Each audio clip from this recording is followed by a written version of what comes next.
Hello नमस्कार प्रणाम। आप देख रहे हैं यूसी भोजपुरी। जी हाँ, सबसे बड़ी खबर और सबसे अच्छी खबर कि अपने ट्रेंडिंग स्टार का जलवा लगातार कायम है।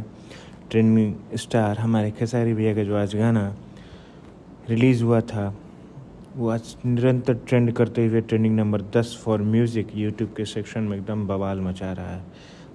तो बहुत ही बेहतरीन गाना था। अखिलेश कश्यप जी ने लिखा था उसको, खेसारी भैया की आवाज़ थी, वीडियो भी काफ़ी अच्छा था जो आज ट्रेंड कर रहा है। गाना बहुत अच्छा है। रक्षा गुप्ता जी ने इसमें बहुत ही अच्छा एक्टिंग भी की है, काफ़ी बोल्ड अवतार में दिखी हैं इस गाने में, और अखिलेश भैया ने काफ़ी अच्छा गाना लिखा था। जिस हिसाब से गाने की स्पीड है, बहुत ही जल्दी ये ट्रेंडिंग नंबर 9 पे आने वाला है। तो सबसे पहले इस खबर आपने सुनी है यूसी भोजपुरी में, तो चैनल को सब्सक्राइब कीजिए।